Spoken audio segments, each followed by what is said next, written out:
ಶ್ರುತಿಸ್ಮೃತಿಪುರಾಣಾನಾಮಾಲಯಂ ಕರುಣಾಲಯಂ ನಮಾಮಿ ಭಗವತ್ಪಾದಶಂಕರಂ ಲೋಕಶಂಕರಂ.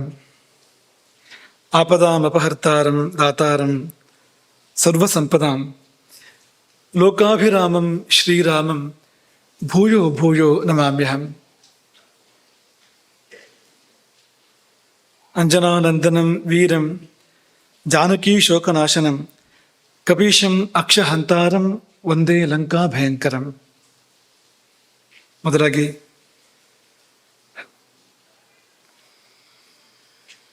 ಶ್ರೀ ಗುರು ಪರಂಪರೆಗೂ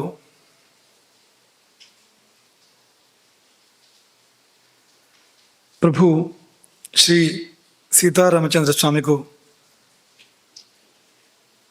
ಶ್ರೀ ಆಂಜನೇಯನಿಗೂ ಪ್ರಣಾಮಗಳನ್ನು ಸಲ್ಲಿಸಿ, ಗುರುಪೀಠದ ಮುಂಭಾಗದಲ್ಲಿ ವಿನೀತರಾಗಿ ಶ್ರದ್ಧೆ ಭಕ್ತಿಗಳಿಂದ ಕೂಡಿದವರಾಗಿ ಉಪಸ್ಥಿತರಾದ ಎಲ್ಲ ಗುರುಸೇವಕ ಶಿಖಾಮಣಿಗಳು, ಗುರುಸೇವಕರು ಅನೇಕ, ಈ ಗುರಿಕಾರರು ಶಿಖಾಮಣಿಗಳು ಆ ಗುರುಸೇವಕರಿಗೆ. ಅಂತಹ ಎಲ್ಲ ಗ್ರಾಮಣಿಗಳಿಗೆ, ಗುರಿಕಾರರುಗಳಿಗೆ ಮೊದಲಾಗಿ ಆಶೀರ್ವಾದವನ್ನು ಮಾಡ್ತಾ ಇದ್ದೇವೆ. ಇದು ನಿಮ್ಮ ದಿನ, ಚಾತುರ್ಮಾಸ್ಯದ ಮಧ್ಯೆ ಬರುವಂಥ ನಿಮ್ಮ ಕೂಡುವಿಕೆಯ, ನಿಮ್ಮ ಸೇವೆಯ ಒಂದು ಸುದಿನ, ಮಹಾದಿನ. ನೀವು ಅದಕ್ಕೆ ಸ್ಪಂದಿಸಿದ್ದೀರಿ, ಎಲ್ಲ ಬಂದಿದ್ದೀರಿ. ಅನೇಕರಿಗೆ ಬರಲಿಕ್ಕೆ ಸಾಧ್ಯ ಆಗದೆ ಇರ್ಬೋದು. ಈ ಸಂದರ್ಭದಲ್ಲಿ ಅವರನ್ನು ಕೂಡ ನಾವು ಈ ಸಮಯದಲ್ಲಿ ನೆನಪಿಸಿಕೊಳ್ತೇವೆ, ಅವರಿಗೆ ಆಶೀರ್ವಾದ ಮಾಡ್ತೇವೆ ಇಲ್ಲಿಂದಲೇ. ಈ ದಿನ 1008 ಸಂಖ್ಯೆಯ ನವಗ್ರಹ ಶಾಂತಿ ನಡೆದಿದೆ. ಪ್ರತಿ ವರ್ಷವೂ ನಡೆಯುವಂಥದ್ದು, ನಿಮ್ಮ ಪರವಾಗಿ ಗುರುಪೀಠದ ಕಡೆಯಿಂದ ನಡೆಯುವಂಥದ್ದು, ಮಠವೇ ಮಾಡಿಸುವಂಥದ್ದು ನಿಮ್ಮ ಪರವಾಗಿ. ಯಾವುದೇ ಗ್ರಹಚಾರ ಇದ್ರೂ ಅದು ನಿಮ್ಮ ವೈಯಕ್ತಿಕ ಬದುಕಿನಲ್ಲಿ ಇರ್ಬೋದು, ಸೇವಾ ಕ್ಷೇತ್ರದಲ್ಲಿ ಇರ್ಬೋದು. ವೈಯಕ್ತಿಕ ಬದುಕಿನ ಗ್ರಹಚಾರವು ಸೇವಾ ಕ್ಷೇತ್ರಕ್ಕೆ ಅಡ್ಡ ಬರ್ತದೆ.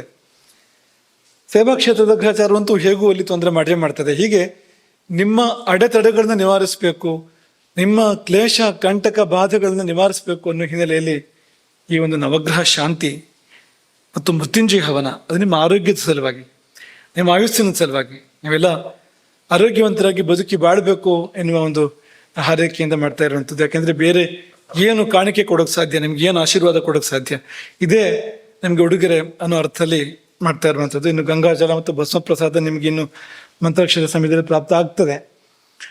ಅದಲ್ಲದೆ 10,000 ಸಂಖ್ಯೆಯ ಆಂಜನೇಯ ಹವನ ಕೂಡ ನಡೆದಿದೆ.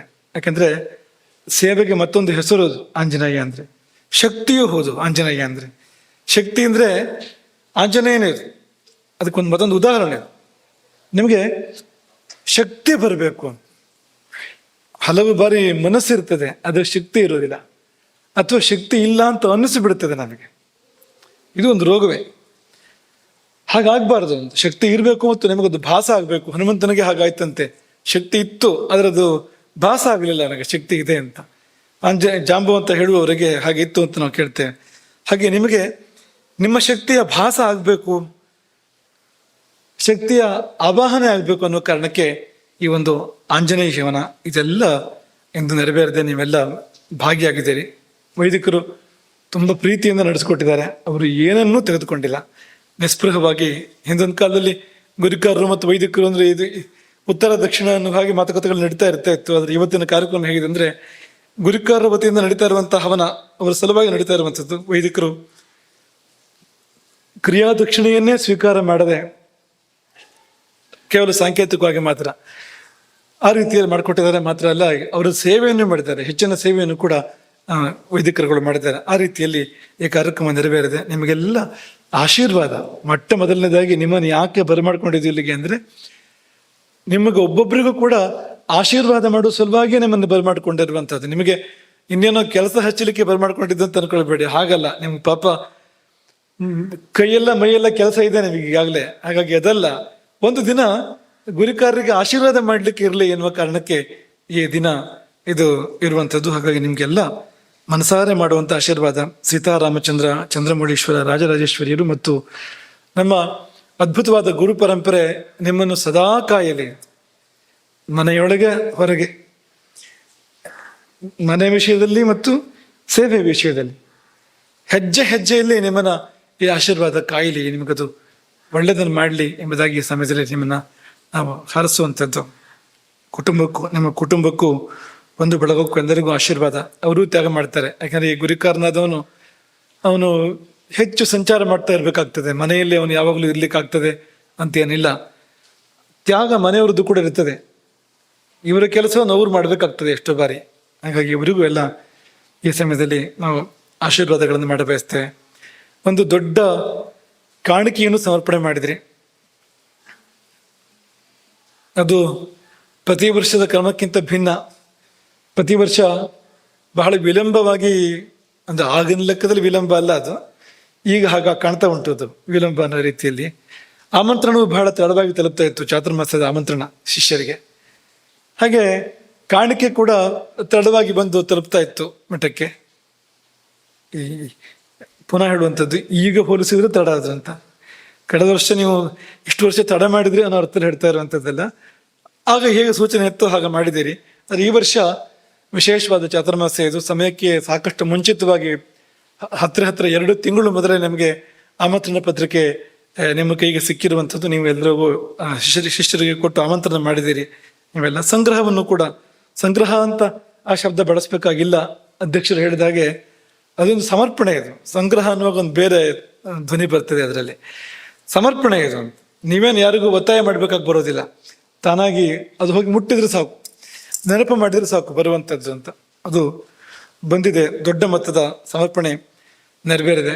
ಈ ದಿನದ ಸೇವೆಗೆ ಏನು ಶುಲ್ಕ ಅಂತ ಇದೆಯೋ, ಒಂದು ಸೇವೆಗೊಂದು ಇಂತಿಷ್ಟು ಒಂದು ಮೊತ್ತ ಅಂತ ನಿಗದಿ ಮಾಡಿದೆಯೋ ಅದನ್ನು ಕೂಡ ಗುರಿಕಾರರಿಗೆ ವಿನಾಯಿತಿ, ಗುರಿಕಾರ ದಿನದಂದು ಅದನ್ನು ತೆಗೆದುಕೊಳ್ಳೋದಕ್ಕೆ ಇಲ್ಲ ಅಂತ ನಾವು ಸೂಚನೆ ಕೊಟ್ಟಿರುವಂಥದ್ದು. ಸರ್ವ ಸೇವೆಗೊಂದು ಮೊತ್ತ ಅಂತ ಇದೆಯಲ್ಲ ಅದನ್ನು.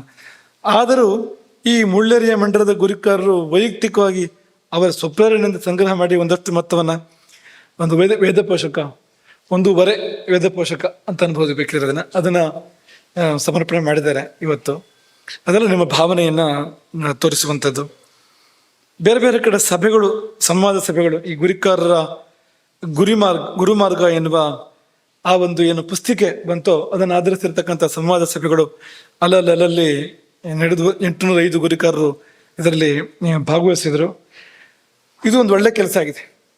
ಯಾಕೆಂದರೆ ಕೇಳುವವರೇ ಇಲ್ಲ, ನಾವು ಕೆಲಸ ಮಾಡ್ತಾ ಇರಬೇಕು ಅಷ್ಟೇ ಅನ್ನೋ ಹಾಗಿರುವ ಆ ವಾತಾವರಣಕ್ಕಿಂತ ಈಗ ಹೋಗಿ ಗುರಿಕಾರರ ಜೊತೆಗೆ ಒಂದು ಸಂವಾದ ಮಾಡ್ತಕ್ಕಂಥ ಸಂದರ್ಭ ಏರ್ಪಡ್ತಲ್ಲ, ಇದು ಬಹಳ ಒಳ್ಳೆಯದು. ಈ ರೀತಿಯ ಸಂವಾದಗಳು ನಡಿಬೇಕು ಇನ್ನು ಮುಂದೆಯೂ ಕೂಡ. ಆ ಪುಸ್ತಕ ಕಾಲಕ್ಕೆ ಪರಿಷ್ಕಾರಕ್ಕೆ ಒಳಪಡಬೇಕು. ನಮ್ಮ ಉಗುಳಿ ಭಟ್ರು ಅವರ ಆಶಯ ತುಂಬ ಸರಿ ಇದೆ. ಅದೇನು ಈಗ ಇದ್ದಾಗಲೇ ಯಾವಾಗಲೂ ಇರ್ತದೆ ಅಂತ ಏನಿಲ್ಲ, ಕಾಲಕ್ಕೆ ಅದಕ್ಕೆ ಪರಿಷ್ಕಾರಗಳು ಬೇಕಾಗ್ತವೆ. ಗುರಿಕಾರರ ಸಲಹೆ, ಅನುಭವದ ಆಧಾರದ ಮೇಲೆ ಅದನ್ನು ಇನ್ನೂ ನಾವು ವರ್ಷ ಸಾಂದರ್ಭಿಕವಾಗಿ ಅದನ್ನು ಪರಿಷ್ಕರಿಸಬೇಕಾಗ್ತದೆ. ಹಾಗಾಗಿ ಅದನ್ನು ನೀವೆಲ್ಲರೂ ಇಟ್ಕೊಳ್ಳಿ. ಆ ಪ್ರಕಾರ ಅಲ್ಲಿ ಅದು ತೋರಿಸಿದ ಬೆಳಕಿನಲ್ಲಿ ನಡಿಬೇಕಾದ ಸಂದರ್ಭ ಇದೆ. ಅದನ್ನು ಕೂಡ ನಮಗೆ ನಾವು ನೆನಪು ಮಾಡ್ತಾ ಇದ್ದೇವೆ. ಇನ್ನು ವೈದಿಕ ಮತ್ತು ಗುರಿಕಾರರ ಸಂವಾದ ಒಟ್ಟಿಗೆ ಇಟ್ಕೊಂಡು ಸಭೆ ನಡೆಯುವಂಥದ್ದು ಅದೊಂದು ಅಪೇಕ್ಷೆ ಇದೆ. ಅದು ಆಗಬೇಕಾಗಿದೆ ಇನ್ನು ಮುಂದೆ ಬರೋ ದಿನಗಳಲ್ಲಿ. ಅಲ್ಲಲ್ಲಿ ಅದನ್ನು ಒಳ್ಳೆ ರೀತಿಯಿಂದ ಮಾಡಿ ಎಂಬುದಾಗಿ ನಿಮಗೆ ಈ ಸಮಯದಲ್ಲಿ ಹೇಳಬಯಸ್ತೇವೆ. ಇನ್ನು ಮುಂದೆ ಸಂಸ್ಥಾನದ ಸವಾರಿ ಏನಿದೆ ಅದೊಂದು ಚೂರು ಭಿನ್ನವಾಗಿ ನಡಿಬೇಕು ಅನ್ನೋ ಮನಸ್ಸು ನಮ್ಮದು. ಅದೊಂದು ಜ್ಞಾನಯಾನವಾಗಿ ನಡಿಬೇಕು ಅಂತ. ಇವತ್ತು ನೀವು ಈಗಾಗಲೇ ಒಂದು ಪ್ರವಚನ ಕೇಳಿದಿರಿ, ಗಂಟೆಗಟ್ಟಲೆ ಕೂತು ಕೇಳಿ ಪುನಃ ಬಂದು ಕೇಳ್ತಾ ಇದ್ದೀರಿ. ಈಗ ಅದೇನು ಅಂದರೆ ಈ ಗುರುಪೀಠದಿಂದ ಶಿಷ್ಯರಿಗೆ ಬದುಕಿನ ಮಾರ್ಗದರ್ಶನ ಆಗಬೇಕು ಅಂತ. ಎಲ್ಲ ಮರೆತು ಹೋಗ್ತಾ ಇದೆ, ಎಲ್ಲ ಬಿಟ್ಟು ಹೋಗ್ತಾ ಇದೆ. ಇವತ್ತು ನಮಗೆ ಹೇಗೆ ಊಟ ಮಾಡಬೇಕು, ಹೇಗೆ ಮಲಗಬೇಕು ಯಾವುದೂ ನಮಗೆ ನೆನಪಿಲ್ಲ. ಮುಂದಿನ ಪೀಳಿಗೆಗಂತೂ ಏನೇನೂ ಇಲ್ಲ, ಹೀಗಾಗ್ತಾ ಇದೆ. ಹಾಗಾಗಿ ಒಂದು ಮಾರ್ಗದರ್ಶನ, ಒಂದೊಂದು ಕಾರ್ಯವನ್ನು ಹೇಗೆ ಮಾಡಬೇಕು, ಯಾವುದು ಸರಿ, ಈ ಪದ್ಧತಿಗಳ ಔಚಿತ್ಯ ಅರ್ಥ ಏನು ಅನ್ನೋದನ್ನ ಗುರುಪೀಠವೇ ಶಿಷ್ಯರಿಗೆ ಹೇಳಬೇಕಾಗಿರುವಂಥದ್ದು. ಕಾಲಕ್ಕೆ ಮುಗುಳಿ ಭಟ್ರು ಆಗ ಹೇಳಿದ ಹಾಗೆ ಅವರ ಶಿಷ್ಯನ ನಡವಳಿಕೆ ಹೇಗಿರಬೇಕು ಅಂತ, ಅದಕ್ಕೆ ಇರ್ತಕ್ಕಂಥ ಒಂದು ಬುದ್ಧಿ ಸಮಾಚಾರ, ಅದನ್ನ ಮಠ ಕೊಡ್ಬೇಕಲ್ಲ, ಗುರುಪೀಠ ಕೊಡ್ಬೇಕಲ್ಲ, ಆ ಕಾರ್ಯ ಆಗ್ಬೇಕು. ನಮ್ಮಲ್ಲಿ ಯಾರೇ ಗುರುಭಿಕ್ಷೆಯನ್ನು ಅಪೇಕ್ಷೆ ಪಟ್ಟಿದ್ರು, ಸಂಸ್ಥಾನದ ಶ್ರೀ ವಸತಿಯನ್ನ ನಿಮ್ಮ ವ್ಯಾಪ್ತಿಯಲ್ಲಿ ಯಾರೇ ಅಪೇಕ್ಷೆ ಪಟ್ಟಿದ್ರು, ನೀವು ಅವರಿಗೆ ಹೇಳಬೇಕಾಗಿದ್ದು, ಇದು ಗುರುಗಳು ಬಂದ್ರು, ಎಲ್ಲರಿಗೂ ಮಂತ್ರಾಕ್ಷತೆ ಪ್ರಾಪ್ತ ಆಯಿತು, ಕೆಲವರು ಅವರವ್ರ ಕಷ್ಟ ನಿವೇದನೆ ಮಾಡ್ಕೊಂಡ್ರು, ಅಲ್ಲಿಗೆ ಮುಗೀತು ಅನ್ನೋ ಥರ ಮಾಡಬೇಡಿ. ಅದರ ಬದಲಿಗೆ ಹೇಗೆ ಸಂಧ್ಯಾವಂದನೆ ಮಾಡಬೇಕು, ಹೇಗೆ ಆಚಮನ ಮಾಡಬೇಕು, ಹೇಗೆ ಕುಳಿತುಕೊಳ್ಬೇಕು, ಹೇಗೆ ಉಡುಗೆ ತೊಡುಗೆ ಇರಬೇಕು ನಮ್ದು, ಹೇಗೆ ಊಟ ಮಾಡಬೇಕು, ಪ್ರಾಣಾಗ್ನಿಹೋತ್ರದ ಒಂದು ವಿಧಾನ ಏನು, ಇಂತಹದ್ದನ್ನ ಅಂದ್ರೆ ಜೀವನಕ್ಕೆ ತೀರಬೇಕಾದ್ದನ್ನ. ಈಗ ವೇದಾಂತವೇ ಹೇಳಿದ್ರೆ ಅದು ಕೇಳಲಿಕ್ಕೆ ಸಾಧ್ಯವೋ ಇಲ್ಲೋ ಅದನ್ನು ಪ್ರತ್ಯೇಕ ನೋಡ್ಬೇಕು ನಾವು, ಎಷ್ಟು ಜನರಿಗೆ ಸಾಧ್ಯ ಆದ್ರೆ ಇದು ಹಾಗಲ್ಲ ಅಂತ. ನಿತ್ಯ ದಿನಚರ್ಯೆ ಅಲ್ಲಿಯೇ ಮಾರ್ಗದರ್ಶನ ಆಗಬೇಕಾಗಿರುವಂತಹ ಅಗತ್ಯ ಇದೆ, ಮಾಡುವ ಇಚ್ಛೆ ಇದೆ, ಆದ್ರೆ ಏನು ಅಂತ ಗೊತ್ತಿಲ್ಲ, ಇಂಥ ಸಂದರ್ಭ ಇದೆ. ಹಾಗಾಗಿ ಈ ಪ್ರತಿಯೊಂದು ಗುರುಭಿಕ್ಷೆಯೂ ಕೂಡ ಒಂದು ಆ ಸವಾರಿ ಜ್ಞಾನಯಾನವಾಗಿ ನಡಿಬೇಕು. ಆ ಗುರುಭಿಕ್ಷೆ ನಡೆಯುವ ಮನೆಗಳು ಜ್ಞಾನ ಕೇಂದ್ರಗಳಾಗಬೇಕು. ಅಲ್ಲಿ ಇರುವವರಿಗೆ ಬಂದವರಿಗೆ ಏನಾದ್ರು ಒಂದು ಸಿಗಬೇಕು, ಜೀವನದಲ್ಲಿ ಹೇಗಿರ್ಬೇಕು ಅನ್ನೋಬೇಕು ಮಾರ್ಗದರ್ಶನ ಸಿಗಬೇಕು. ಅದೇ ರೀತಿಯಲ್ಲಿ ಆ ಕಾರ್ಯಕ್ರಮಗಳನ್ನ ಆಯೋಜನೆ ಮಾಡಬೇಕು. ತುಂಬಾ ಅವಸರದ ಒಂದು ದಿನದ ಅಂಥ ಕಾರ್ಯಕ್ರಮಗಳು ಕಷ್ಟ ಆಗ್ಬೋದು, ಯಾಕೆಂದ್ರೆ ಬಂದು ಹೋಗ್ಲಿಕ್ಕೆ ಸರಿ ಆಗ್ತದೆ, ಮತ್ತೇನು ಮಾಡ್ಲಿಕ್ಕೆ ಅವಕಾಶ ಇಲ್ಲ. ಹಳೆ ಸಂಪ್ರದಾಯ ಬಲ್ಲವ್ರನ್ನ ಕೇಳಿದ್ರೆ ಈ ಒಂದು ದಿನದ ಕಾರ್ಯಕ್ರಮ ಎಲ್ಲ ಇಲ್ಲ ಅಂತ ಹೇಳ್ತಾರೆ ಅವ್ರಿಗೆ. ಗುರುಗಳ ಸವಾರಿ ಅಂದ್ರೆ ಸ್ವಲ್ಪ ವಿಸ್ತಾರವಾಗಿ ಆಗ್ಲಿಕ್ಕಿರುವಂಥದ್ದು, ಹಿಂದೆ ಕಾಲಾನುಕಾಲದಲ್ಲಿ ಹಾಗೆ ನಡ್ಕೊಂಡು ಬಂದಿರುವಂಥದ್ದು, ಮುಂದೆ ಕೂಡ ಅದು ಹಾಗೆ ಆಗಬೇಕು ಅನ್ನೋದು ಒಂದು ಈ ನಡಿಬೇಕು ಇದೊಂದು ಇಡೀ ಶಿಷ್ಯ ವ್ಯಾಪ್ತಿಯಲ್ಲಿ. ಮತ್ತೆ ನಿಮ್ಮ ಮುಂದೆ ಒಂದು ಪೇಟಿ ಬಂದು ಕೂತಿದೆ, ಇದ್ರ ಬಗ್ಗೆ ನಿಮಗೆಲ್ಲ ಈಗಾಗಲೇ ತಿಳಿದಿದೆ ಅಂತ ಅನ್ಕೊಳ್ತೇನೆ ನಾವು. ಪತ್ರಪೇಟಿ ಅಂದ್ರೆ ಬಿಟ್ಟು ಹೋದ ಪತ್ರ ಬರೆಯುವ ಪದ್ಧತಿಯನ್ನು ಪುನಃ ಪ್ರಾರಂಭ ಮಾಡಬೇಕು. ನೇರವಾಗಿ ಗುರುಪೀಠಕ್ಕೆ ಪತ್ರ ಬರೆಯುವಂಥದ್ದು. ನಿಮ್ಮ ಕಷ್ಟ ಕಾರ್ಪಣ್ಯಗಳು ಅಹವಾಲುಗಳು ಇದ್ರೆ, ಈಗ ವೈಯಕ್ತಿಕ ಕಷ್ಟಗಳು ಇರ್ಬೋದು, ಅಥವಾ ಗುರಿಕಾರನಾಗಿಯೋ ಬೇರೆ ಪದಾಧಿಕಾರಿಯೋ ಕೆಲಸ ಮಾಡುವಾಗ ಬರುವಂಥ ಸಮಸ್ಯೆಗಳು ಇರ್ಬೋದು.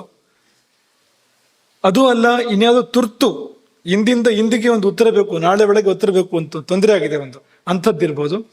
ಇಂಥದ್ದೆಲ್ಲವನ್ನು ಬರೆದು ಅಲ್ಲಿ ಹಾಕಬೇಕು, ಆ ಪತ್ರಪೇಟೆಯಲ್ಲಿ ಹಾಕಬೇಕು. ಯಾಕೆಂದ್ರೆ ಈಗ ನೀವು ಇಷ್ಟು ಮಂದಿ ಇದ್ದೀರಿ, ನಿಮ್ಮಲ್ಲಿ ಎಷ್ಟು ಮಂದಿ ನಿವೇದನೆ ಮಾಡ್ಕೊಳ್ಳೋಕೆ ಸಾಧ್ಯ ಇದೆ ಇಲ್ಲಿ? ಇವತ್ತೀಗ ನಿವೇದನೆ ಅವಕಾಶವನ್ನು ಕೊಡೋದಾದ್ರೆ ಎಷ್ಟು ಮಂದಿ ಮಾಡಬಹುದು? ನೀವು ಒಬ್ಬೊಬ್ಬರಲ್ಲಿ ವಿಷಯಗಳಿದೆ, ನಿಮ್ಮ ವಿಷಯಗಳು ಮಾತ್ರ ಅಲ್ಲ, ನಿಮ್ಮ ವ್ಯಾಪ್ತಿಯ ವಿಷಯಗಳು ಕೂಡ ಇದೆ, ಎಷ್ಟು ಮಂದಿ ಮಾಡೋಕೆ ಸಾಧ್ಯ ಇದೆ. ಹಾಗಾಗಿ ಇಲ್ಲಿ ಅದನ್ನು ನೀವು ನಿಕ್ಷೇಪ ಮಾಡಿದರೆ ಅದನ್ನು ಸ್ವತಃ ನಾವೇ ಪರಿಶೀಲನೆ ಮಾಡ್ತೇವೆ. ನಿಮಗೊಂದು ಗೊತ್ತಿರಲಿ, ಸಂಸ್ಥಾನ ಮಾತನಾಡುವಾಗ ಸತ್ಯವನ್ನು ಬಿಟ್ಟು ಒಂದು ಅಕ್ಷರವನ್ನು ಕೂಡ ಮಾತನಾಡೋದಿಲ್ಲ. ಯಾವಾಗಲೂ ಒಳಗಾಗಲಿ ಹೊರಗಾಗಲಿ, ಸುಮ್ಮನೆ ಆಗಲಿ ವಿನೋದಕ್ಕಾಗಿ ಆಗಲಿ, ಒಂದು ಅಕ್ಷರ ಕೂಡ ಅದು ಸತ್ಯ ಅಂತ ನಮ್ಗೆ ಗೊತ್ತಿರಬೇಕು, ನಾವು ಮಾತನಾಡ್ತೇವೆ. ಇಲ್ದಿರೋ ಒಂದು ಅಕ್ಷರ ಕೂಡ ಬೇರೆ ಮಾತಾಡ್ಲಿಕ್ಕಿಲ್ಲ. ಅದು ಹಾಗೆ ನಾವು ಇಲ್ದಿದ್ರೆ ನೀವು ಹೇಗೆ ನಿಮಗೆ ಹೇಗೆ ನಾವು ಉಪದೇಶ ಮಾಡ್ಲಿಕ್ಕೆ ಸಾಧ್ಯ, ನೀವೇ ಹಾಗಿರ್ಲಿಕ್ಕೆ ಸಾಧ್ಯ? ಹಾಗಾಗಿ ಅದು ವ್ರತ ಅದು. ಹಾಗಾಗಿ ಸ್ವತಃ ನಾವೇ ಅದನ್ನು ಪರಿಶೀಲನೆ ಮಾಡ್ತೇವೆ. ಮಾತ್ರ ನಿಮಗೆ ಹೆಚ್ಚಿನ ಸಮಯಗಳಲ್ಲಿ ಒಂದು ವಾರಕ್ಕೆ ಮೊದಲು ಉತ್ತರ ಬರ್ತದೆ. ನಿಮಗೆ ಅದಕ್ಕೆ ಹೆಚ್ಚಿನ ಸಮಯಗಳಲ್ಲಿ ಒಂದು ವಾರಕ್ಕೆ ಮೊದಲು ನಿಮಗೆ ಉತ್ತರ ಬರ್ತದೆ. ಅದರಲ್ಲಿಯೂ ನಿಮ್ಮ ಪದಾಧಿಕಾರದ ವಿಷಯ, ಸೇವೆ ವಿಷಯ ಅದು ಸ್ವಲ್ಪ ಬೇಗ ಬರ್ಬೋದು.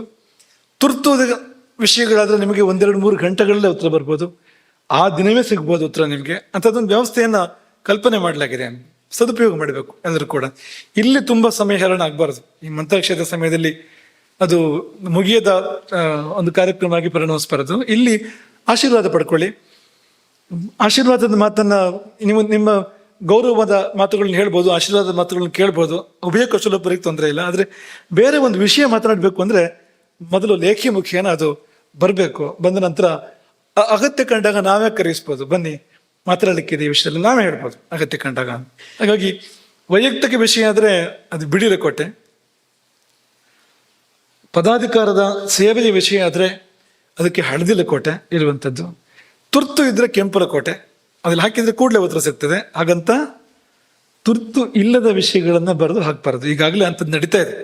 ಈಗಾಗಲೇ ಕೆಂಪುರ ಕೋಟೆಯಲ್ಲಿ ಏನೇನು ತುರ್ತು ಇಲ್ಲದ ವಿಷಯಗಳನ್ನು ಬರೆದು ಹಾಕುವಂಥದ್ದು, ಅದು ವ್ಯವಸ್ಥೆಯ ದುರುಪಯೋಗ. ಅದು ಹಾಗಾಗಿ ಬರ್ತದೆ.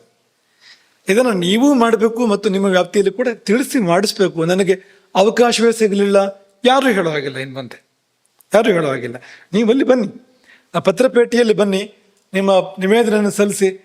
ಅವಕಾಶ ಇಲ್ಲ ಅಂತ ಯಾರಿಗೂ ಆಗೋದಿಲ್ಲ, ಪ್ರತಿಯೊಬ್ಬರಿಗೂ ಕೂಡ ಅವಕಾಶ ಸಿಗ್ತದೆ. ಈಗ ಆಗ್ತಾ ಇದೆ. ಈ ವ್ಯವಸ್ಥೆ ಜಾರಿಗೆ ಬಂದ ನಂತರ ಯಾವ ಪತ್ರವೂ 1 ವಾರ ತೆಗೆದುಕೊಂಡಿಲ್ಲ ಅಂತ, ಅದಕ್ಕಿಂತ ಮೊದಲು ಉತ್ತರ ಹೋಗಿದೆ ಅಂತ. ಉತ್ತರ ನಿಮಗೆ ಪತ್ರ ಮುಖೇನೇ ಬರ್ಬೋದು, ಅಥವಾ ಧ್ವನಿ ರೂಪದಲ್ಲಿ ಬರ್ಬೋದು, ಸಂಸ್ಥಾನದ ಧ್ವನಿ ರೂಪದಲ್ಲೇ ಬರ್ಬೋದು, ಇಲ್ಲ ಶಿಷ್ಯರ ಮೂಲಕ ನಮ್ಮ ಚರಣ ಸೇವಕರ ಮೂಲಕವಾಗಿ ಬರ್ಬೋದು, ಅದು ಯಾವುದೇ ರೂಪದಲ್ಲಿ ಬರ್ಬೋದು, ಅಥವಾ ವ್ಯವಸ್ಥೆಗೆ ಸೂಚನೆ ಹೋಗ್ಬೋದು, ಇದು ಹೀಗಾಗಿದೆ ಅದನ್ನು ಸರಿಪಡಿಸಿ ಹೀಗೆ ಮಾಡು ಅನ್ನೋ ಸೂಚನೆ ಹೋಗ್ಬೋದು. ಯಾವುದೋ ಒಂದು ಕೂಡಲೇ ಆಗ್ತದೆ ಅನ್ನೋದನ್ನ ನೀವು ಮನಸ್ಸಿಗೆ ತಗೊಳ್ಬೇಕು. ಆ ಪೆಟ್ಟಿಗೆಗೆ ಬಂದರೆ ಕೂಡಲೇ ಆಗ್ತದೆ. ನಿಮಗೆ ಹೇಳಿ ಹೋದರೆ ಆಗ್ತದೆಯೋ ಇಲ್ವೋ, ಯಾಕೆಂದ್ರೆ ಅದು ಬಿಟ್ಟು ಹೋಗ್ಬೋದು ಆ ವಿಷಯ ಅಲ್ಲಿಗೆ ಅಂತ. ಇನ್ನೊಬ್ಬರಿಗೆ ಹೇಳಿ ಅವ್ರು ನೆನಪಿಟ್ಕೊಂಡು ಬರ್ಕೊಂಡು ಮಾಡ್ತಾರೆ ಅನ್ನೋ ಎಲ್ಲ ಸತ್ಯ ಆಗಿ ಬಿಡ್ತದೆ ಅಂತೆಲ್ಲ ತುಂಬ ಒತ್ತಡದಲ್ಲಿ ಎಲ್ಲವೂ ಕೂಡ ನಡೀತಾ ಇರ್ತದೆ. ಹಾಗಾಗಿ ಹೀಗೊಂದು ವಿಧಾನವನ್ನು ಕಲ್ಪನೆ ಮಾಡಲಾಗಿದೆ. ಹಳೆ ಕ್ರಮವೇ ಇದು. ಲೇಖೆ ಬರ್ತಾ ಇತ್ತು ಮೊದಲಂತೂ, ಮೂಗರ್ಜೆಗಳು ತುಂಬ ಬರ್ತಾ ಇದ್ವು ಹಿಂದಿನ ಗುರುಗಳ ಕಾಲದಲ್ಲೆಲ್ಲ ತುಂಬ ಮೂಗರ್ಜಿಗಳು, ಇವನ ಮೇಲೆ ಅವನು, ಅವನ ಮೇಲೆ ಇವನು, ಅದು ಮಾಡಬೇಡಿ, ಅದು ಬೇಕು ಅಂತಿಲ್ಲ. ಸರಿಯಾದ ವಿಷಯಗಳನ್ನ, ಬೇಕಾದ ವಿಷಯಗಳನ್ನ ವ್ಯವಸ್ಥಿತವಾಗಿ ಬರೆದು, ಈ ಮುಗುಳಿ ಭಟ್ರು ಹೇಳಿದ ಹಾಗೆ ಆ ಪತ್ರ ಬರೆಯುವ ಶಿಷ್ಟಾಚಾರಗಳು ಅದನ್ನೆಲ್ಲ ಆದಷ್ಟು ಪಾಲನೆ ಮಾಡಿ, ಆ ಪ್ರಕಾರ ನಿಮ್ಮ ಹಳೆ ಜನರನ್ನು ಯಾರು ಈಗ ಜೀವಂತ ಇದ್ದಾರೆ, ಯಾರಿಗೆ ಇನ್ನೂ ಹಳೆ ನೆನಪಿದೆ ಅಂಥವ್ರನ್ನ ವಿಚಾರಿಸಿ ಬರೆಯೋ ಕ್ರಮ ಹೇಗೆ ಅಂತ ಸಾಧ್ಯವಾದಷ್ಟು ಆ ಶೈಲಿಯಲ್ಲಿ ಬರೆದ್ರೆ ನಮಗೆ ತುಂಬ ಸಂತೋಷ ಆಗ್ತದೆ. ಸ್ವತಃ ನಾವೇ ನೋಡ್ತೇವೆ ಅದು, ನಾನು ಆ ಕಾರಣ ಕೇಳ್ತಾ ಇರುವಂಥದ್ದು. ಇದು ಎಲ್ಲಿಗೆ ಅನ್ವಯ ಅಂದರೆ ಈ ಮಠದ ಶಿಷ್ಯ ಸಮೂಹಕ್ಕೆ ಅನ್ವಯ ಆಗುವಂಥದ್ದು. ಈ ಪ್ರಪಂಚಕ್ಕೆ ನಾವು ಇದನ್ನು ಅನ್ವಯ ಮಾಡೋಕ್ಕೆ ಸಾಧ್ಯ ಇಲ್ಲ. ಶಿಷ್ಯ ವ್ಯಾಪ್ತಿಯಲ್ಲಿ ಇದು ಅನ್ವಯ ಆಗುವಂಥದ್ದು. ಇದನ್ನು ಸಮರ್ಥವಾಗಿ ಬಳಸಬೇಕು. ಇವತ್ತೇ ಆ ಪತ್ರ ಪೇಟಿ ಸಿದ್ಧಾಗಿ ಬಂದಿದೆ. ಒಬ್ಬರು ಗುರಿಕಾರರೇ ಇದನ್ನ ಮಾಡಿದ್ದಾರೆ. ಇದನ್ನ ಎಲ್ಲಿ ನಮ್ಮ ಕೊಂಕಣಜೆ ಆತ ಇದನ್ನ ಸಿದ್ಧಪಡಿಸಿದ್ದಾನೆ, ಪಡಿಸಿ ತಂದು ಕೊಟ್ಟಿದ್ದಾನೆ. ಹಾಗಾಗಿ ಇದನ್ನು ಸದುಪಯೋಗ ಮಾಡಬೇಕು ಎನ್ನುವ ಒಂದು ಸಂದೇಶ ನಮಗೆಲ್ಲರಿಗೂ. ಹಾಗೆ ಸಮಾಜ ಪರಿಕ್ಷೀಣ ಆಗಬಾರ್ದು. ನಿಮಗೆಲ್ಲ ಗೊತ್ತಿದೆ ನಮ್ಮ ಇಚ್ಛೆಗಳು. ಈಗ ವಿವಾಹಗಳು ತುಂಬ ತಡ ಆಗ್ತಾ ಇದೆ, ಸಂತತಿಯ ಬಗ್ಗೆ ನಿರಾಸಕ್ತಿ ಹೀಗೆ ನಡೀತಾ ಇದೆ. ಹೀಗೆ ಹೋದರೆ ನಮ್ಮ ಸಮಾಜವೇ ತುಂಬ ಕ್ಷೀಣ ಆಗಿ ಖಿಲ ಆಗ್ಬೋದು. ಹಾಗಾಗಬಾರ್ದು. ಹಾಗಾಗಿ ಈ ದಿಕ್ಕಿನಲ್ಲಿ ನಿಮ್ಮ ಚಿಂತನೆಗಳು ನಡಿಬೇಕು, ವಿಚಾರಗಳಿರಬೇಕು. ಮತ್ತೆ ಹಳ್ಳಿಯಲ್ಲಿ ಇರಬೇಕು, ಪ್ರೋತ್ಸಾಹ ಕೊಡಬೇಕು ಹಳ್ಳಿಯಲ್ಲಿ ಇರುವಂಥವರಿಗೆ. ಪೇಟೆಗೆ ಹೋದವರು ಕೂಡ ಈಗಂತೂ ಮನೆಯಿಂದ ಕೆಲಸ ಮಾಡುವಂಥ ಅವಕಾಶಗಳಿರ್ತಾವಲ್ಲ, ಅದೆಲ್ಲ ಬಳಸ್ಕೊಂಡು ಮನೆ ಮಕ್ಕಳು ಮನೆಗೆ ಬರುವಂತೆ, ಹಳ್ಳಿಗಳಿಗೆ ಬರುವಂತೆ, ಈ ಖಾಲಿ ಆಗದೆ ಇರುವಂತೆ ಹಳ್ಳಿಗಳು, ಅದಕ್ಕೆ ಬೇಕಾದ ಪ್ರಯತ್ನಗಳು ಕೂಡ ನಡಿಬೇಕು ಅಂತ ನಾವು ಈ ಸಮಯದಲ್ಲಿ ಅಪೇಕ್ಷೆ ಪಡುವಂಥದ್ದು. ಕೇವಲ ವೃದ್ಧಾಶ್ರಮಗಳಾಗಬಾರ್ದು. ನಮ್ಮ ಈ ಸಮಾಜದ ವಸತಿಗಳೆಲ್ಲ ವೃದ್ಧಾಶ್ರಮಗಳಾಗ್ತಾ ಇದೆ ನೋಡಿ, ಹಾಗಾಗಬಾರ್ದು ಅಂತ. ಕೊನೆಯದಾಗಿ ಮುಗುಳಿ ಭಟ್ರ ಒಂದು ಕೇಳಿಕೆಗೆ ಸ್ಪಂದನ ಇದು. ಈ ವರ್ಷದ ಕಾರ್ಯಕ್ರಮ ಒಂದು ಏನು ಇಟ್ಕೊಳ್ಬೋದು, ಇಡೀ ವರ್ಷದ್ದು ಒಂದು ವರ್ಷಕ್ಕೆ ಏನನ್ನ ಕೊಡ್ಬೋದು ಗುರಿಕಾರರಿಗೆ ಎನ್ನುವಾಗ ಅವರ ಮಾತಿಂದಲೇ ಒಂದು ಚಿಕ್ಕ ಸುಳಿವನ್ನು ಪಡ್ಕೊಂಡು ನಾವು ನಿಮಗೆ ಹೇಳ್ತಾ ಇರುವಂಥದ್ದು, ನಿಮ್ಮ ವ್ಯಾಪ್ತಿಯ ಸಮಸ್ಯೆಗಳನ್ನು ಪರಿಹಾರ ಮಾಡಿ. ಈ ಒಂದು ವರ್ಷದಲ್ಲಿ ನಿಮ್ಮ ವ್ಯಾಪ್ತಿಯಲ್ಲಿ ಸಮಸ್ಯೆಗಳಿರಬಾರ್ದು. ಅದು ಈ ಸಮಸ್ಯೆಗಳು ಇರಬಾರ್ದು ಅಂದ್ರೆ ವೈಯಕ್ತಿಕ ಸಮಸ್ಯೆಗಳು ಬೇಕಾದಷ್ಟು ಇರ್ಬೋದು, ಅದೆಲ್ಲ ಹೇಳ್ತಾ ಇರುವಂಥದ್ದು. ಸಂಘಟನಾತ್ಮಕವಾಗಿರುವಂಥದ್ದು ಅಥವಾ ಮಠಕ್ಕೆ ಸಂಬಂಧಪಟ್ಟಿರುವಂಥದ್ದು ಅಂಥದ್ದು ಯಾವುದೇ ಸಮಸ್ಯೆ ಕೂಡ ಉಳಿಬಾರ್ದು. ಅದನ್ನು ಮುಗಿಸಿ ಬೇರೆ ಸಮಸ್ಯೆಗೆ ಹೋದ್ರೆ ಸಂತೋಷನೇ. ಯಾರೋ ಒಬ್ಬನ ವೈಯಕ್ತಿಕ ಕಷ್ಟಕ್ಕೂ ಸ್ಪಂದಿಸಿದ್ರೆ ತುಂಬ ಸಂತೋಷ. ಈ ವರ್ಷ ನನ್ನ ವ್ಯಾಪ್ತಿಯಲ್ಲಿ ಇಷ್ಟು ಸಮಸ್ಯೆಗಳಿಗೆ ಪರಿಹಾರ ಕೊಟ್ಟಿದ್ದೇವೆ. ಯಾಕೆಂದ್ರೆ ನೀವು ಕೇವಲ ಸಂಗ್ರಹಣೆಗಿರುವಂಥವ್ರು ಒಂದು ಸಮಾಜಕ್ಕೆ ಅನ್ನಿಸ್ಬಾರ್ದಲ್ಲ. ನೀವು ನೇತೃತ್ವ ವಹಿಸ್ತಕ್ಕಿರುವಂಥವ್ರು, ಸಮಾಜದ ನೇತೃತ್ವ ವಹಿಸ್ತಕ್ಕಂಥವ್ರು, ಸಮಾಜದ ಕಷ್ಟ ನಷ್ಟಗಳಿಗೆ ನೀವು ಸ್ಪಂದಿಸುವಂಥವ್ರು, ಸಮಸ್ಯೆಗಳನ್ನ ಬಿಡಿಸಲಿಕ್ಕೆ ಇರುವಂಥವ್ರು ನೀವಂತಾದ್ಮೇಲೆ ಈ ಇಡೀ ವರ್ಷದಲ್ಲಿ ನೀವು ನಿಮ್ಮ ವ್ಯಾಪ್ತಿಯಲ್ಲಿ ಎಷ್ಟು ಸಮಸ್ಯೆಗಳನ್ನು ಪರಿಹಾರ ಮಾಡಿದ್ರಿ? ಮಠೀಯ ಅಥವಾ ಸಂಘಟನಾತ್ಮಕ ಸಮಸ್ಯೆಗಳು ಉಳಿಲೇಬಾರದು. ಈ ವರ್ಷದಿಂದ ಮುಂದಿನ ವರ್ಷಕ್ಕೆ ಯಾವುದು ಹೋಗ್ಬಾರ್ದು. ಯಾವುದೋ ಒಂದು ರೀತಿಯಲ್ಲಿ ಪರಿಹಾರ ಕಾಣಬೇಕು. ಅದಲ್ಲದೆ ಇನ್ನೂ ಹೆಚ್ಚಿನ ರೀತಿಯಲ್ಲಿ ಸ್ಪಂದನ ಮಾಡ್ಬೋದು. ಗುರಿಕಾರನಿಗೆ ಆ ವ್ಯಾಪ್ತಿ ಇದೆ. ಯಾಕೆಂದ್ರೆ ಒಬ್ಬರ ವೈಯಕ್ತಿಕ ಕಷ್ಟಕ್ಕೂ ಸ್ಪಂದಿಸುವಂಥ ವ್ಯಾಪ್ತಿ ಗುರಿಕಾರನಿಗಿದೆ. ಗುರುಗಳ ಪ್ರತಿನಿಧಿ ಆಗಿದ್ರಿಂದ ಗುರುಪೀಠ ದೊಡ್ಡ ರೀತಿಯಿಂದ ಈ ವೈಯಕ್ತಿಕ ಕಷ್ಟಗಳಿಗೆ ಸ್ಪಂದಿಸೋದ್ರಿಂದ ಯಾವಾಗಲೂ ಕೂಡ, ಯಾವ ಕಾಲದಲ್ಲೂ ಇವತ್ತಿಗೂ ಕೂಡ ಹಾಗೆ ಅಂತ ಅದನ್ನು ಕೂಡ ನೀವು ಮಾಡುವಂತ ಇದೆ, ಮಾಡ್ಲಿಕ್ಕೆ ಸಾಧ್ಯ ಇದೆ. ಆದರೆ ಮೊದಲನೇದಾಗಿ ಈ ಒಂದು ಸಂಘಟನೆಗೆ ಒಂದು ಮುಳ್ಳೋದು, ಮಠಕ್ಕೊಂದು ಏನೋ ಸಮಸ್ಯೆ, ಒಂದೇನೋ ಚುಕ್ಕಿಯೋದು ಅನ್ನೋ ಹಾಗೆ ಯಾವುದು ಕೂಡ ಇರಬಾರ್ದು. ಆ ಪ್ರಯತ್ನವನ್ನ ಮಾಡಬೇಕು. ಮುಂದಿನ ವರ್ಷ ಬಿಳಿಹಾಳೆ ಅಂತ ಹೊಸದಾಗಿ ಶುರು ಮಾಡುವಂಥದ್ದು ಏನಾದ್ರು ಇದ್ರೆ ಅಂತ ಅನ್ನೋ ಹಾಗೆ ಎಲ್ಲವನ್ನು ತಿಳಿ ಮಾಡ್ತಕ್ಕಂಥ ಒಂದು ಕಾರ್ಯ ಈ ವರ್ಷ ಮಾಡಿ ಅದನ್ನ ವರ್ಷದ ಒಂದು ಯೋಜನೆಯಾಗಿ ನೀವು ಅದನ್ನ, ವೈಯಕ್ತಿಕ ಯೋಜನೆ, ಒಬ್ಬೊಬ್ಬ ಗುರಿಕಾರ ಮಾಡುವಂಥ ಯೋಜನೆ ಅದು, ಏನು ಸಾಮೂಹಿಕವಾಗಿ ಒಂದು ಅಭಿಯಾನದ ರೀತಿ ಅಲ್ಲದು, ಅವನವನು ಅಲ್ಲಲ್ಲಿ ಮಾಡ್ಲಿಕ್ಕೆ ಇರುವಂಥದ್ದು, ಒಂದು ವರದಿ ಮಾಡ್ಲಿಕ್ಕೆ ಇರುವಂಥದ್ದು, ಇಷ್ಟು ಸಮಸ್ಯೆಗಳು ಪರಿಹಾರ ಅದು ನನ್ನ ವ್ಯಾಪ್ತಿಯಲ್ಲಿ ಅಂತ ಹೇಳಲಿಕ್ಕಿರುವಂಥದ್ದು. ಹಾಗಾಗಿ ಇದನ್ನು ಮಾಡಿ ಎಂಬುದಾಗಿ ನಾವು ನಿಮಗೆ ಹೇಳ್ತಾ, ನಿಮಗೆ ಮನಸಾರಿ ಮಾಡುವಂಥ ಆಶೀರ್ವಾದಗಳು. ಈಗಾಗಲೇ ಬಹಳ ವಿಳಂಬ ಆಗಿದೆ. ಸಾಕಷ್ಟು ಮೊದಲೇ ಇದಾಗಬೇಕಾಗಿತ್ತು. ಆದರೆ ಒಟ್ಟು ಕಾರ್ಯಗಳು ಎಷ್ಟಿದೆ ಅಂದರೆ ಅಲ್ಲಿ ಇದಕ್ಕಿಂತ ಬೇಗ ಆಗಲಿಕ್ಕೆ ಸ್ಥಳಾವಕಾಶವೇ ಇಲ್ಲ ಎನ್ನುವಂಥ ಒಂದು ಪರಿಸ್ಥಿತಿ. ಎಲ್ಲ ನಿಮಗಾಗಿ ಇರುವಂಥದ್ದು, ಸಮಾಜಕ್ಕಾಗಿ ಇರುವಂಥದ್ದು, ಬೇರೆ ಏನೂ ಇಲ್ಲ. ಕೆಲವು ಸಾರಿ 2-3 ಗಂಟೆ ಸಭೆ, 10-20 ಭಾಷಣಗಳು ಆಗಿದ್ದೇನೆ ಅಂದರೆ ಒಂದು ತಲೆನೋವು ಬಂತು ಅಂತ. ಅಂಥದ್ದಲ್ಲ ಇದು. ಜೀವನಕ್ಕೆ ಬೇಕಾಗುವಂಥದ್ದು ನಡೆಯುವಂಥದ್ದು. ಹೋಮ ಹವನ ಇರ್ಬೋದು, ಪ್ರವಚನ ಇರ್ಬೋದು, ಅಥವಾ ಇನ್ನೊಂದಿರ್ಬೋದು, ಎಲ್ಲವೂ ಕೂಡ ಅಂಥದ್ದೇ ಇರುವಂಥದ್ದು. ಆದರೆ ಒಂಚೂರು ಸಮಯ ಮೀರಿದೆ. ತುಂಬ ಸಂಖ್ಯೆಯಲ್ಲಿ ನೀವೆಲ್ಲರೂ ಬಂದಿದ್ದೀರಿ. ನಮ್ಮ ಜೊತೆಗೆ ನಿಮ್ಮ ಮನೆಯವರು ಎಲ್ಲ ಬಂದಿದ್ದಾರೆ, ಅನೇಕರು ಕುಟುಂಬ ಸಹಿತರಾಗಿ ಬಂದಿದ್ದಾರೆ. ಬೇರೆಯವರು ಶಿಷ್ಯರು ಭಕ್ತರು ಇವತ್ತು ಬಂದಿದ್ದಾರೆ. ಎಲ್ರಿಗೂ ಶ್ರೀ ಸಂಸ್ಥಾನ ಮಾಡುವಂಥ ವಿಶೇಷ ಆಶೀರ್ವಾದಗಳು. ನೀವೆಲ್ಲ ಮಠದ ಆಂಜನೇಯರು ಅನ್ನೋದನ್ನ ನೆನಪಿಟ್ಕೊಳ್ಳಿ. ಆಂಜನೇಯ ಹವನ ಯಾಕೆ ಮಾಡಿದ್ದು ಅಂದರೆ, ನೀವೆಲ್ಲರೂ ಕೂಡ ಗುರುಪೀಠ ಶ್ರೀರಾಮನ ಸ್ಥಾನದಲ್ಲಿದ್ದರೆ ನೀವೆಲ್ಲರೂ ಕೂಡ ಗುರುಪೀಠದ ಆಂಜನೇಯರು. ಆ ಭಾವದಲ್ಲಿ ನೀವು ಆಂಜನೇಯ ಹೇಗೆ ಮಾಡಿದ್ನೋ, ಯಾವ ಭಾವದಲ್ಲಿ ರಾಮನಿಗೆ ಸೇವೆ ಮಾಡಿದ್ನೋ ಆ ಭಾವದಲ್ಲಿ ನೀವು ಸೇವೆ ಮಾಡುವವರಾಗಿ, ನಿಮ್ಮ ಶಕ್ತಿಯನ್ನು ನೀವು ಅರಿಯುವವರಾಗಿ, ಆಂಜನೇಯನ ವಿಷಯ ಅದುವೇ, ನಿಮ್ಮ ಶಕ್ತಿ ಏನು, ನಿಮ್ಮ ಸಾಮರ್ಥ್ಯ ಏನು ಎನ್ನುವುದನ್ನು ಅರಿಯುವವರಾಗಿ ನೀವು ಸೇವೆಯಲ್ಲಿ ತೊಡಗಿಕೊಳ್ಳಿ. ನಿಮಗೆ ಎಲ್ಲರಿಗೂ ಹಿತೋಪದೇಶವಾದ ಶ್ರೇಯಸ್ಸನ್ನು, ಪ್ರೇಯಸ್ಸನ್ನು ಪ್ರಭು ಶ್ರೀರಾಮಚಂದ್ರ ಅನುಗ್ರಹಿಸಲಿ. ನಿಮಗೆಲ್ಲರಿಗೂ ಮತ್ತು ನಿಮ್ಮ ವ್ಯಾಪ್ತಿಯಲ್ಲಿ ಎಲ್ಲರಿಗೂ ಒಳ್ಳೆಯದಾಗಲಿ ಅಂತ ಪಣೆ ಆಗ್ತದೆ. ಹರೇ ರಾಮ. ಗೋಕರ್ಣ ಮಂಡಲಾಧೀಶ್ವರ ಶ್ರೀಮಜ್ಜಗದ್ಗುರು ಶಂಕರಾಚಾರ್ಯ ಶ್ರೀ ಶ್ರೀ ರಾಘವೇಶ್ವರ ಭಾರತೀ ಸ್ವಾಮಿ ಮಹಾರಾಜ್ ಕೀ.